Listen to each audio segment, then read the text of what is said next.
हरे कृष्णा। बहुत सुंदर श्लोक है और अध्याय 14 प्रकृति के 3 गुण, श्रीमद् भगवत गीता, श्लोक संख्या 1। श्री भगवान वाचः परम भूयो प्रवक्ष्यामि ज्ञानानां ज्ञानम् उत्तमः यत् गत्वा मनुष्य सर्वे परम सिद्धिम इति गतः। भगवान ने कहा, अब मैं तुमसे समस्त ज्ञानों में सर्वश्रेष्ठ इस परम ज्ञान को पुनः कहूंगा जिसे जान लेने पर समस्त मुनियों ने परम शुद्धि प्राप्त की है। तो अब अगर हम इस ज्ञान को लेने जा रहे हैं तो हमारे अंदर क्या आएगी? परम सिद्धि। अगर कोई ध्यान से लेगा, उसके अंदर समझ कर लेगा, तो वो परम सिद्धि को प्राप्त होगा। जैसे अगर गंभीरता वर्ग सुने इसको, गीता को, है ना, तो मन में जो है फालतू के भौतिक विकार जो होते हैं ना, वो समाप्त होते हैं। और यहाँ पर जो है 14वें अध्याय में प्रकृति के 3 गुणों में ये जान लेना, तो व्यक्ति क्या हो जाता है? मुनि, मतलब परम शुद्धि को प्राप्त हो जाता है। आइए तात्पर्य को समझते हैं। तात्पर्य श्रील प्रभुपाद के माध्यम से। श्रील प्रभुपाद की जय। 7वें अध्याय से लेकर 12वें अध्याय तक श्री भगवान ने श्री कृष्ण परम सत्य भगवान के विषय में विस्तार से बताते हैं। अब भगवान स्वयं अर्जुन को आगे ज्ञान दे रहे हैं। यदि इसे इस अध्याय के दार्शनिक चिंतन द्वारा भली भांति समझ लें तो उसे भक्ति का ज्ञान हो जाएगा। अगर ध्यान से समझा जाए, है ना, चिंतन, जो भी क्लास हो, समझे, गीता को पढ़े, समझे, उसके बाद में क्या होना चाहिए? चिंतन होना चाहिए, मनन होना चाहिए, विचार होना चाहिए। क्योंकि ये जो प्रकृति के 3 गुण हैं वो हमारे गुण हैं। हर व्यक्ति 3 गुणों में हमेशा रहता है, कभी सतो गुण में, तो कभी रजो गुण में, कभी तमो गुण में। कोई व्यक्ति एक गुण में नहीं रह सकता। लेकिन ये तीनों गुण जो हैं वो बंधन है प्रकृति के। तीनों गुणों में बंध जाना बंधन है। जो व्यक्ति तीनों गुणों में रहेगा वो भगवान के धाम में नहीं जा सकता। तो क्या करना पड़ेगा? तीनों गुणों से ऊपर उठना पड़ेगा। तो इस अध्याय में भक्ति का ज्ञान प्राप्त होता है कि इन तीनों गुणों के बारे में प्राप्त होता है। क्योंकि हम पिछले कई श्लोक गीता के पढ़े, उसमें भी यही है, सतोगुण, रजोगुण, तमोगुण। और ये सब विकार हैं। किसके विकार? इंद्रियों के विकार हैं। इंद्रियां क्या करती हैं? इन तीनों गुणों में हमें डालती हैं। तो जो व्यक्ति इंद्रियों के धरातल को पार करता है, मतलब इन तीनों गुणों को पार करता है, वो भगवान को प्राप्त कर सकता है ना। तो यहाँ पर एक छोटा सा उदाहरण लेते हैं। एक ऋषि हुए थे जिसका नाम शबर ऋषि थे। शबर ऋषि सोचते थे कि ये संसार में सब जगह, वो भक्ति करना चाहते थे, भगवान का परम नाम लेना चाहते थे। तो भगवान का परम नाम लेने के लिए, है ना, इस धरातल पर संभव नहीं है कि भगवान का परम नाम लिया जाए, क्योंकि यहाँ पर कोई ना कोई हमें डिस्टर्ब करेगा। दिन में नाम लो तो डिस्टर्ब, रात में लो तो डिस्टर्ब।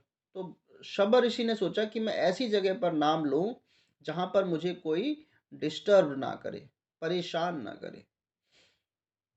तो उन्होंने सोचा कि मैं समुद्र तल में जाता हूँ, समुद्र में नीचे जाता हूँ और वहां पर पानी के अंदर समाधि लूंगा, और पानी के अंदर समाधि लेने के बाद मैं भगवान का नाम लूंगा। तो शबर ऋषि ने इस प्रकार का प्रयत्न किया। अब वहां पर शबर ऋषि, कोई कहे पानी में कैसे समाधि ले सकते हैं, लेकिन महात्मा है, महात्मा योगी जन ले सकते हैं इस पर। तो उन्होंने क्या किया? पानी में जाके समाधि ली।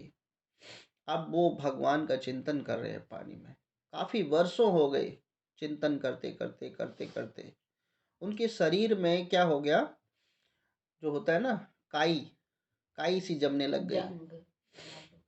अब धीरे धीरे धीरे धीरे चिंतन कर रहे हैं भगवान का।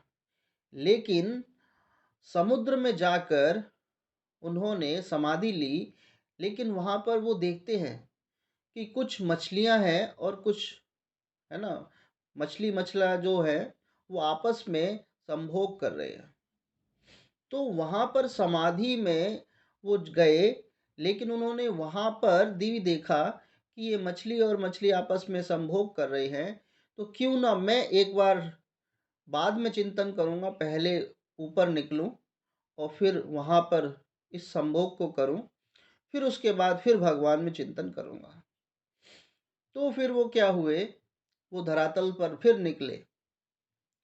धरातल पे निकले तो एक राजा था, मतवान राजा था, उसकी 50 पुत्रियां थी। तो उस ऋषि ने कहा कि राजा से जाकर कहा कि आप अपनी एक पुत्री का विवाह मेरे से करा दो। तो क्योंकि उसके शरीर पर दुनिया भर की क्या लगी थी, काई लगी हुई थी, तो राजा ने सोचा ये तो ऋषि है, जो जो भी बेटी को मैं इसको दे दूंगा तो वो बेटी क्या कहेगी, पापा मेरे तो भाग्य ही फोड़ दिया आपने। तो उन्होंने ये कहा कि उन्होंने भी दिमाग लगाया। राजा ने कहा कि मेरी 50 की 50 बेटियां में से जो बेटी आपको पसंद कर लेगी वही मैं आपको दे दूंगा। तो ऋषि महाराज भी जान गए कि इसकी नीयत नहीं है किसी भी बेटी को देने की। तो उन्होंने दिव्य शरीर धारण कर लिया, बहुत सुंदर शरीर बना लिया, एक राजकुमार जैसा शरीर बना लिया तुरंत, क्योंकि समाधि तपस्या थी। तो उन्होंने अब जैसे ही वो 50 पुत्रियों के सामने गए उन राजा की, तो 50 की 50 पुत्रियां बोलने लगी मुझे इससे विवाह करना है, मुझे इससे विवाह करना है। तो राजा को क्योंकि शर्त के मुताबिक क्या करना पड़ा, 50 की 50 बेटियों को विवाह करना पड़ा उस ऋषि के साथ, सबर ऋषि के साथ। अब सबर ऋषि 50, है ना, 50 पत्नियां उनके पास हैं। अब 50 पत्नियों के साथ हर दिन टाइम बिताते, है ना। इस प्रकार हर पत्नी से 10-10 बच्चे पैदा हुए, और फिर उनसे भी 10-10 उनके बच्चों से भी 10-10 बच्चे। अब उनके एक बड़ा साम्राज्य बन गया, सबर ऋषि साम्राज्य। उसके बाद मनुष्य में ये जो व्रति है वो क्या हुई, फिर वो दोबारा कभी भी समाधि पे नहीं गई, भगवान के नाम लेने नहीं गए। तो ये जो इंद्रियों का वेग है, ये जो तीनों गुण हैं, है ना, सतोगुण, रजोगुण, तमोगुण। मान लो किसी को, कोई व्यक्ति पुण्य करता है तो वो सतोगुण में है। अब पुण्य करने के बाद क्या होगा, उसको प्रसिद्धि प्राप्त होगी, उसको हैबिट बन जाएगी कि लोग क्या करें, लोग मेरा नाम लिया करें, जय जयकार बोला करें, जब मैं कुछ करूं, भंडारा करूं, याऊ लगवाऊं, तो उसको प्रसिद्धि प्राप्त होती है। हालांकि ये अच्छा है, जो भी पुण्य कर्म करते हैं तो वो हमें यथा रूप में अगले जन्म में प्राप्त वैसे ही हो जाएंगे, है ना, जैसे हमने किसी को दिया तो उसने हमें भी दिया। इस प्रकार जो तीनों ये गुण हैं वो कहीं ना कहीं बंधन है, वो बांधने वाले बंधन है। व्यक्ति इन तीनों गुणों से जब ऊपर उठेगा, जिसको बोलते हैं सर्व सतोगुण, है ना, सर्व सतोगुण में का अर्थ है कि कृष्ण भावना अमृत में लीन होना, हर जगह भगवान का चिंतन करना, प्रभु आपके लिए मैं कर्म कर रहा हूं। तो वो जो है वो तीनों गुणों को लांग जाता है, भगवान को वो पसंद है।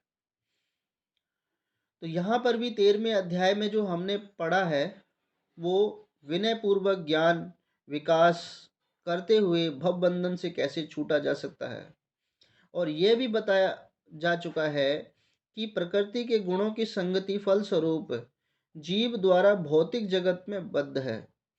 अब इस अध्याय में भगवान स्वयं बताते हैं कि प्रकृति के गुण कौन कौन से हैं। इन इस प्रकार किया गया, इस प्रकार क्रिया करते हैं, किस तरह बांधते हैं और किस प्रकार मोक्ष प्रदान करते हैं।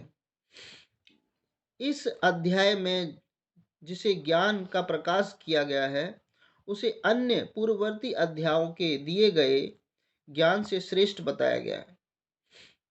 जितने भी ज्ञान बताए गए पिछले अध्याय में, उससे ये ज्ञान जो है वो श्रेष्ठ है, क्योंकि इस ज्ञान को प्राप्त करके अनेक मुनियों ने सिद्धि प्राप्त की और वैकुंठ लोक के भागी हुए।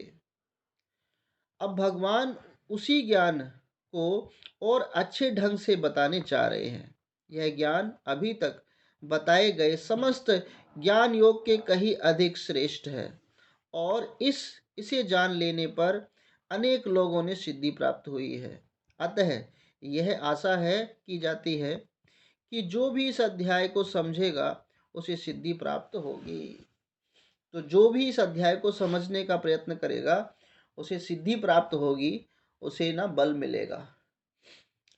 तो जो ध्यान पूर्वक सुनेगा उसको, तो ये 3 गुण हैं, इन तीनों गुणों से जो इन तीनों गुणों को पार भी करेगा, भव सागर पार कर जाएगा।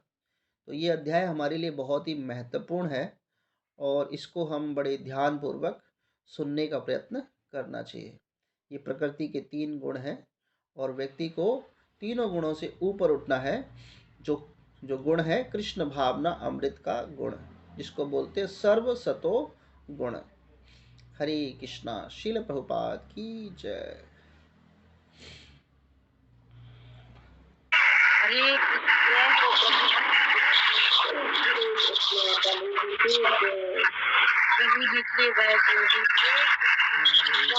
कृष्ण कृष्ण कृष्ण हरे हरे, हरे राम राम राम हरे हरे। हरे कृष्ण। प्रणाम प्रभु जी। किसी का कोई प्रश्न है? हरे कृष्ण। हरे कृष्ण। किसी का कोई प्रश्न है? प्रभु जी प्रणाम। जी माता जी प्रणाम। प्रभु जी मेरी वजह से आपको इतना मतलब जुकाम है, फिर भी आपने क्लास की प्रभु जी, उसके लिए क्षमा चाहते हैं। लेकिन प्रभु जी आनंद आता है जब प्रभु जी आप करते हो क्लास। कोई बात नहीं माता जी, हमारी सेवा है, हमें करने हैं। लेकिन माता जी प्रभु जी हम लोगन को जासो करवाते कि थोड़ा समझ जाए हम लोग। बाद में प्रभु जी तो समझाते ही है माता जी। हरे कृष्णा। श्री प्रभुपाद की, गुरु महाराज की। प्रभु जी जैसे कि अभी आपने बताया मतलब तपस्या करना और मतलब इतनी मतलब वो, तो अब कलयुग में प्रभु जी ऐसी तपस्या तो कोई कर नहीं पाएगा। हरे कृष्णा माता जी, बहुत सुंदर प्रश्न है। तो कलयुग में भगवान ने बहुत सुंदर बताया गया है ना। एक बार कथा बताएंगे कि सारे युग बैठ गए और कौन सबसे श्रेष्ठ है, लेकिन कलयुग में भगवान का नाम लेना सबसे बड़ी तपस्या है, गीता को पढ़ना सबसे बड़ी तपस्या है। तो जो व्यक्ति भगवान का नाम लेता है, गीता पढ़ता है, और वो व्यक्ति सबसे बड़ी तपस्या कर रहा है। तो इसलिए भगवान उसको बड़ा प्रेम करते हैं और वो भव सागर को पार कर जाता है। ठीक है माता जी, ये तपस्या है, बहुत आसान है। घर में रहते हुए भगवान का नाम लेना ये तपस्या है। अभी बताया ना मैंने कथा में कि समुद्र के नीचे धरातल पर चले जाएंगे तपस्या करने, तो भी उद्धार नहीं है। ठीक है माता जी, हरे कृष्ण। जी प्रभु जी, हरे कृष्ण प्रभु जी, धन्यवाद प्रभु जी।